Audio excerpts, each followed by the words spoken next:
नमस्कार दोस्तों, यह जो क्वेश्चन है आपका मारुति सुजुकी सिटी एग्जाम का ओरिजिनल क्वेश्चन पेपर है और इसका जो पीडीएफ है मेरे पास 500 क्वेश्चन का है, जिसमें कि आपको मैं 50-50 क्वेश्चन करके पढ़ा रहा हूं। क्योंकि पूरा क्वेश्चन मैं कवर करूंगा एक वीडियो में तो काफ़ी ज़्यादा लंबा हो जाएगा और आप पढ़ने में बोर हो जाएंगे दोस्तों, इसलिए मैं 50-50 क्वेश्चन करा रहा हूँ और यह 20 से 25 मिनट का वीडियो रहेगा। आप लोग ध्यान से पढ़िएगा। इसके पहले मैंने 2 सेट करा रखे हैं, उसका भी आपको वीडियो हमारे चैनल पर मिल जाएगा, तो जा कर के आप प्लेलिस्ट में चेक कर लीजिएगा। एक प्लेलिस्ट होगा मारुति सुजुकी सिटी एग्जाम का, उसमें आप जाएंगे तो आपको वीडियो मिल जाएगा। बाकी टेलीग्राम को ज्वाइन कर लीजिएगा, आपको वहाँ पर पीडीएफ भी मिल जाएगा दोस्तों। चलिए आज का जो पहला प्रश्न है शुरू करते हैं कि पेट्रोल इंजन को किस रूप में जाना जाता है। तो ऑप्शन नंबर दिया गया है आपका spark Ignis, compression, ignition, steam engine, fuel injection. ठीक है, तो राइट आंसर हो जाएगा आपका ऑप्शन नंबर ए, स्पार्क इग्निशन या एसआई इंजन। अगला है कि कच्चे माल को तैयार उत्पाद में बदलने की प्रक्रिया का नाम बताएं। ऑप्शन नंबर दिया गया है फोर्जिंग प्रक्रिया, फैब्रिकेशन प्रक्रिया, मैन्युफैक्चरिंग प्रक्रिया या फिर असेंबली प्रक्रिया। तो ऑप्शन नंबर आपका सी राइट आंसर हो जाएगा, मैन्युफैक्चरिंग प्रक्रिया। देखिए क्वेश्चन जो है आपका इंग्लिश और हिंदी दोनों में है। ठीक है, तो आप लोगों के लिए काफ़ी ज़्यादा अच्छा रहेगा, आप लोग दोनों में पढ़ सकते हैं। इसका पीडीएफ भी आपको टेलीग्राम पर मिल जाएगा। ठीक है, और आपका जो है संडे को टेस्ट लिया जाएगा, तो आप लोग जा कर के चैनल को सब्सक्राइब करके टेलीग्राम को ज्वाइन कर लीजिएगा, वहाँ पर आपका टेस्ट लिया जाएगा और जो बच्चा टेस्ट को पास करेगा उसको मारुति सुजुकी सिटी एग्जाम का पूरा सिलेबस फ्री में दिया जाएगा। ठीक है, चलिए अगला प्रश्न है कि ऑटोमोबाइल विनिर्माण में फोर्जिंग के किन कंपोनेंट्स का उत्पादन किया जाता है। ऑप्शन नंबर है गियर बॉक्स, क्रैंकशाफ्ट और गियर, सिलेंडर ब्लॉक या आपका कनेक्टिंग रॉड। तो ऑप्शन नंबर बी आपका राइट आंसर हो जाएगा, क्रैंकशाफ्ट और गियर। अगला है कि उस प्रक्रिया का नाम क्या है जिसमें वर्किंग ताप किसी सामग्री के क्राइस्टलाइजेशन तापमान से कम है। तो ऑप्शन नंबर दिया गया है process farming, hot farming, extrusion या फिर कोल्ड फार्मिंग। ऑप्शन नंबर आपका डी राइट आंसर हो जाएगा, कोल्ड फार्मिंग। अगला है कि पंचिंग और ब्लैंकिंग किस प्रकार की प्रक्रिया है। तो ऑप्शन नंबर दिया गया है कि hot farming, cold farming, extrusion या फिर प्रोसेस फार्मिंग। ऑप्शन नंबर आपका बी राइट आंसर हो जाएगा, कोल्ड फार्मिंग। अगला है कि उत्पादक में मुद्रण प्रक्रिया क्या है। ऑप्शन नंबर दिया गया है अलग अलग आकार और माप में धातु की चादरें काटना, या आपका है मेटल शीट पर कंपनी का नाम अंकित करना, या आवश्यक आकृतियों में चादरें बनाना, या धातु को अलग अलग आकार में ढालना। तो ऑप्शन नंबर आपका बी राइट आंसर हो जाएगा, मेटल शीट्स पर कंपनी का नाम अंकित करना। देखिए दोस्तों, अगर आपको वीडियो क्लियर नहीं दिखेगा तो आप लैंडस्केप करके इसे HD क्वालिटी में कर लीजिएगा। ठीक है, तो आपको अच्छे से दिखेगा। अगला प्रश्न है कि निम्न में से कौन सी गैस मिग वेल्डिंग में उपयोग की जाती है। ऑप्शन नंबर दिया गया है नियान, ऑर्गन, हाइड्रोजन, ऑक्सीजन। तो आपका इसमें जो राइट आंसर हो जाएगा argon. Option number B right answer हो जाएगा। अगला है कि ऑक्सीजन सिलेंडर में आमतौर पर किस रंग से किया जाता है। तो ऑक्सीजन सिलेंडर का रंग पूछ रहा है कैसा होता है। ऑप्शन नंबर है काला, पीला या फिर मैरून या रेड। तो राइट आंसर हो जाएगा आपका ऑप्शन नंबर ए, काला रंग का होता है आपका ऑक्सीजन सिलेंडर। अगला है कि मिग वेल्डिंग का पूर्ण रूप क्या है। ठीक है, तो ऑप्शन नंबर दिया गया है पिघला हुआ आंतरिक गैस, या धातु निष्क्रिय गैस, या अधिकतम निष्क्रिय गैस, या न्यूनतम निष्क्रिय गैस। तो आपका option number B right answer हो जाएगा, मेटल इनर्ट गैस यानी कि धातु निष्क्रिय गैस। ये आपका राइट आंसर हो जाएगा। अगला है कि निम्नलिखित में से कौन सा इलेक्ट्रोड का आकार नहीं है। ऑप्शन नंबर है समतल, त्रिपोद, डोम नोज या फिर पॉइंटेड। तो ऑप्शन नंबर आपका बी राइट आंसर हो जाएगा, त्रिपोद। अगला है कि वेल्डिंग प्रक्रिया के बाद क्या आता है। ऑप्शन नंबर है असेंबली, कास्टिंग प्रक्रिया, पेंट प्रक्रिया या प्रेस शॉप प्रक्रिया। तो आपका ऑप्शन नंबर है सी, वेल्डिंग के बाद गाड़ी जो है आपका पेंट शॉप के लिए जाती है, तो इसलिए आपका जो है पेंट शॉप आपका पेंट वाला प्रक्रिया राइट आंसर हो जाएगा। अगला है कि पेंटिंग के दौरान स्प्रे पेंटिंग का सही कोण क्या है। ऑप्शन नंबर दिया गया है 60 डिग्री, 90 डिग्री, 80 डिग्री या 95 डिग्री। तो राइट आंसर हो जाएगा आपका ऑप्शन नंबर बी, 90 डिग्री। अगला प्रश्न है कि स्टैटिक चार्ज को किसके द्वारा निर्वहन किया जा सकता है। ऑप्शन नंबर दिया गया है अर्थिंग, सफाई, सेंडिंग या फिर पेंटिंग। तो आपका option number A right answer हो जाएगा, अर्थिंग। अगला है कि आग उत्पन्न करने के लिए क्या आवश्यक है। तो ऑप्शन नंबर दिया गया है ऑक्सीजन ईंधन लकड़ी या कार्बन डाइऑक्साइड ईंधन गर्मी या फिर आपका ऑक्सीजन ईंधन गर्मी या फिर कार्बन मोनोऑक्साइड। तो आपका आग के लिए अगर आपका ऑक्सीजन ईंधन और गर्मी तीनों एक साथ रहेगा तो आग लग जाएगा दोस्तों, इसलिए आपका option number C right answer हो जाएगा।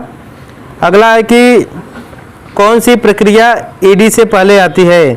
तो pre treatment, EV, PVC coding या फिर आपका शीर्ष कोट। तो option number A right answer हो जाएगा, प्री ट्रीटमेंट, ये आपका राइट आंसर होगा। अगला है कि कार को सामने से उठाने के लिए फ्लोर जैक का उपयोग करने के बाद क्या होता है। तो ऑप्शन नंबर है स्क्रू जैक के साथ सुरक्षित करें, जैक स्टैंड पर कार को सुरक्षित करें या फिर कुछ ईंटों के साथ सुरक्षित करें या कार को ऐसे छोड़ दे। तो ऑप्शन नंबर बी आपका राइट आंसर हो जाएगा, जैक स्टैंड पर कार को सुरक्षित रखें।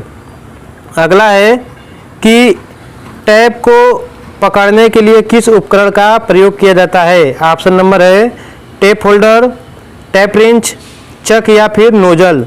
तो ऑप्शन नंबर आपका बी राइट आंसर हो जाएगा, टैप रेंच। अगला है कि डेप्थ गेज माइक्रोमीटर का उपयोग किसको नापने के लिए किया जाता है। तो ऑप्शन नंबर है गहराई, चौड़ाई, लंबाई या क्लियरेंस। तो ऑप्शन नंबर आपका ए राइट आंसर हो जाएगा, गहराई। अगला है कि टैप का उपयोग किया जाता है कहाँ पर। तो ऑप्शन नंबर है external thread, internal thread, drilling या फिर क्लियरेंस। तो ऑप्शन नंबर बी आपका राइट आंसर हो जाएगा, इंटरनल थ्रेड। अगला है कि रेगमाल का उपयोग किया जाता है कहाँ पे। तो ऑप्शन नंबर है चिकनी सतह, खुरदरा सतह, बोरिंग या फिर रेमिंग। तो ऑप्शन नंबर आपका ए राइट आंसर हो जाएगा, चिकनी सतह पर। अगला है फिलर गेज किस नाम से जाना जाता है। ऑप्शन नंबर दिया गया है thickness gauge, plug gauge, spec gauge या फिर फिलर गेज। तो ऑप्शन नंबर ए आपका राइट आंसर हो जाएगा, थिकनेस गेज। अगला है कि ड्रिल बीट के ग्रूव वाले भाग को क्या कहा जाता है। ऑप्शन नंबर है बिंदु, फ्लूट, बॉडी या फिर वेब। तो ऑप्शन नंबर आपका बी राइट आंसर हो जाएगा, फ्लूट। अगला है कि रियर व्हील एक्सल में किस प्रकार के ब्रेक सिस्टम का उपयोग किया जाता है। तो disc brake system, drum brake system, hydraulic brake system या मैकेनिकल ब्रेक सिस्टम। तो ऑप्शन नंबर डी आपका राइट आंसर हो जाएगा, मैकेनिकल ब्रेक सिस्टम। अगला है कि इसका कार्य यात्रियों का सामान और बॉडी में रखे अन्य सामानों का भार उठाना है। किसका। तो ऑप्शन नंबर है ट्रक, सामान कंपार्टमेंट, चेचिस या फिर डिग्गी। तो ऑप्शन नंबर आपका सी राइट आंसर हो जाएगा, चेचिस। अगला है कि यांत्रिक जैक में कैसी व्यवस्था होती है। तो ऑप्शन नंबर है piston rod, rack pinion, screw nut और पिन ताला। तो ऑप्शन नंबर आपका सी राइट आंसर हो जाएगा, स्क्रू नट। अगला है कि रीमर का उपयोग किसके लिए किया जाता है? तो ऑप्शन नंबर दिया गया है वर्क पीस में छिद्र करने के लिए, थ्रेडिंग के लिए, छिद्र को फिनिशिंग देने के लिए या वर्क पीस को काटने के लिए। तो ऑप्शन नंबर आपका सी राइट आंसर हो जाएगा, छिद्र को फिनिशिंग देने के लिए। अगला है कि सोल्डर में क्या पाया जाता है? तो ऑप्शन नंबर है तांबा और जस्ता, तांबा और टीन, सीसा और जस्ता या आपका लेड और टीन। तो ऑप्शन नंबर आपका यहाँ पर डी राइट आंसर हो जाएगा, लेड और टीन।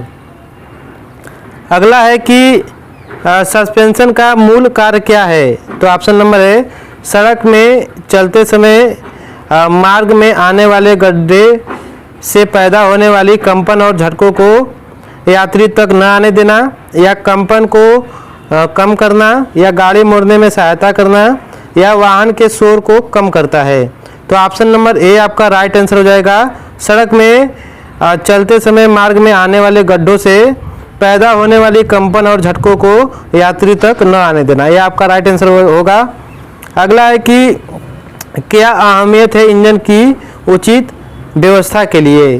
तो ऑप्शन नंबर है यहाँ पर प्रोपेलर सॉफ्ट, आघात अवशोषण, इंजन माउंटिंग या क्लच। तो राइट आंसर हो जाएगा आपका इंजन माउंटिंग, ये आपका राइट आंसर हो जाएगा। अगला है कि हाइड्रोलिक शॉक ऑब्जर्वर के 3 प्रकार के हैं, कौन कौन से हैं? तो ऑप्शन है आपका turns work spring, full elliptical spring या फिर प्लेटफॉर्म स्प्रिंग टाइप या मल्टी लिंक टार्सन बार, लिप स्प्रिंग टाइप या वैन टाइप, पिस्टन टाइप और दूरबीन टाइप या फिर स्ट्रट असेंबली। तो आपका राइट आंसर होगा आपका वैन टाइप, पिस्टन टाइप और दूरबीन टाइप, ये आपका राइट आंसर हो जाएगा। अगला है कि इनका उपयोग वाहन के नीचे काम करने के दौरान वाहन को सहारा देने के लिए किया जाता है, किसका? तो ऑप्शन नंबर दिया गया है jack, screw jack, jack stud, floor jack या फिर हाइड्रोलिक जैक। तो ऑप्शन नंबर बी आपका राइट आंसर हो जाएगा, जैक स्टड। अगला है कि कौन सा उपकरण अधिक सटीकता के साथ मापता है? तो vernier caliper, micrometer, height gauge या डेप्थ गेज। तो आपका जो राइट आंसर होगा ऑप्शन नंबर बी, माइक्रोमीटर। अगला है कि निम्नलिखित में से कौन सा मोनोकोक बॉडी का सही अर्थ है? तो ऑप्शन नंबर दिया गया है इसमें बॉडी और चेसस एक साथ होते हैं या फिर बॉडी और चेसस अलग अलग होते हैं या हैवी ड्यूटी वाहनों के लिए इस्तेमाल किया जाता है या ज़्यादा भार उठाने के लिए प्रयोग किया जाता है। तो option number A right answer हो जाएगा इसका, इससे बॉडी और चेसस एक साथ होते हैं। अगला है कि ड्रम ब्रेक का कौन सा हिस्सा ड्रम के संपर्क में आता है और कार को रोकता है? तो ऑप्शन नंबर है brake cylinder, piston, break drum या फिर ब्रेक शू। तो ऑप्शन नंबर आपका यहाँ पर डी राइट आंसर हो जाएगा, ब्रेक शू। अगला है कि पर्याप्त क्लच फ्री पेडल प्ले क्यों होना चाहिए? तो ऑप्शन नंबर दिया गया है यहाँ पर कि कार्बन थ्रस्ट बोरिंग पर घिसाव और प्रभावी घर्षण भार को कम करने के लिए या फिर कार्बन थ्रस्ट बेरिंग पर प्रभावी क्लैंपिंग लोड बढ़ाने के लिए या कार्बन थ्रस्ट बेरिंग पर प्रभावी क्लैंपिंग लोड को कम करने के लिए या कार्बन थ्रस्ट बेरिंग पर प्रभावी घर्षण भार बढ़ाने के लिए। तो ऑप्शन नंबर आपका सी राइट आंसर हो जाएगा। अगला है कि ब्रेक पैड की मोटाई को मापने के लिए किस मापक यंत्र का उपयोग किया जाता है? ये काफ़ी ज़्यादा इम्पोर्टेंट है कि vernier caliper, micrometer, dial gauge या फिर थर्मोमीटर गेज। तो राइट आंसर हो जाएगा आपका option number A, vernier caliper. अगला है कि एसी कंप्रेसर के लिए शक्ति स्रोत क्या है? ऑप्शन नंबर दिया गया है इंजन, मोटर, ट्रांसमिशन प्रणाली या फिर अल्टरनेटर। तो आपका option number A right answer हो जाएगा, इंजन। अगला है कि वह न्यूनतम माप क्या है जिसे स्टील के स्केल की सहायता से पढ़ा जा सकता है। तो ऑप्शन नंबर दिया गया है यहाँ पर 0.1 mm या 0.02 mm या 0.50 mm या फिर 1.00 mm। तो option number C right answer हो जाएगा आपका 0.50 mm। अगला है कि ट्राई स्क्वायर का उपयोग कौन से कोण की जांच के लिए किया जाता है। तो ऑप्शन नंबर दिया गया है 30 डिग्री, 45 डिग्री, 60 डिग्री या फिर 90 डिग्री। तो राइट आंसर हो जाएगा आपका 90 डिग्री। अगला है कि कौन सा ट्राई स्क्वायर वर्ग का उपयोग नहीं है। तो सही कोण को मापने के लिए वर्गाकारित की जांच या फिर एक किनारे के खिलाफ 90 डिग्री पर सीधी रेखा को चिन्हित करना या 90 डिग्री पर वर्कपीस सेट करना। आपका option number A right answer हो जाएगा, सही कोण मापने के लिए। अगला है कि लीफ स्प्रिंग झटके को कैसे अवशोषित करता है। ऑप्शन नंबर दिया गया है बेंडिंग, ट्विस्टिंग, कंप्रेशन या तनाव। तो आपका ऑप्शन नंबर यहाँ पर ए राइट आंसर हो जाएगा, बेंडिंग। अगला है कि आजकल कौन से ब्रेकिंग सिस्टम का उपयोग किया जाता है। ऑप्शन नंबर दिया गया है स्लिप्ड पाइप, स्लिप्ड टाइट या फिर डायगोनल टाइप, रेक्टेंगल टाइप या फिर पैरेलल टाइप। तो ऑप्शन नंबर आपका यहाँ पर बी राइट आंसर हो जाएगा, डायगोनल टाइप। ये आपका राइट आंसर होगा। अगला है कि लाइट पैसेंजर कारों में किस प्रकार का स्टीयरिंग सिस्टम इस्तेमाल होता है। तो ऑप्शन नंबर दिया गया है यहाँ पर रीसर्कुलेटिंग बॉल टाइप या फिर रंग एंड पिनियन टाइप या फिर वार्म एंड सेक्टर या फिर न्यूमेटिक पावर स्टीयरिंग। तो option number B right answer हो जाएगा आपका, रग एंड पिनियन टाइप। अगला है कि recirculating ball steering system का उपयोग आमतौर पर कहाँ होता है। तो ऑप्शन है आपका commercial vehicle, forklift, passenger car या फिर pickup truck, SUV, full size luxury car में। तो आपका यहाँ पर option number D right answer हो जाएगा, लग्जरी कार। ठीक है। अगला है कि निम्नलिखित में से कौन सा पदार्थ अधिक डक्टाइल है। तो mild steel, cast iron, high speed steel या फिर लकड़ी। तो आपका option number A right answer हो जाएगा, माइल्ड स्टील। अगला है कि मेटल की कंडक्टिविटी किस प्रकार का गुण है। तो ऑप्शन नंबर दिया गया है फिजिकल, मैकेनिकल, केमिकल या फिर स्ट्रक्चरल। तो ऑप्शन नंबर ए आपका राइट आंसर हो जाएगा, फिजिकल। अगला कि कार्य करने की मशीन की क्षमता को क्या कहा जाता है। तो ऑप्शन नंबर दिया गया है बल, शक्ति, काम या फिर वर्क। तो ऑप्शन नंबर आपका यहाँ पर डी राइट आंसर हो जाएगा, ऊर्जा यानी कि एनर्जी। अगला है कि एल्युमिनियम मिश्र धातु का उपयोग सिलेंडर ब्लॉकों में किया जाता है क्योंकि। ऑप्शन नंबर दिया गया है कि यह हल्का और इसमें ज़्यादा गर्मी अपव्यय की विशेषता होती है, या सामग्री का मूल्य कम है, या इसमें किसी भी सिलेंडर लाइन की आवश्यकता नहीं होती है, या फिर पिस्टन भी एल्युमिनियम मिश्र धातु से बना होता है। तो ऑप्शन नंबर आपका यह ए राइट आंसर हो जाएगा कि यह हल्का है और इसमें ज़्यादा गर्मी अपव्यय की विशेषता नहीं होती है। ठीक है। चलिए अगला प्रश्न है कि आमतौर पर दो स्ट्रोक पेट्रोल इंजन का उपयोग किया जाता है क्यों। तो ऑप्शन नंबर दिया गया है छोटे वाहन, बड़े वाहन, शक्तिशाली क्रेन और बड़े जहाज। तो कहाँ पर किया जाता है। ऑप्शन नंबर आपका ए राइट आंसर हो जाएगा, छोटे वाहन यानी कि स्मॉल व्हीकल में।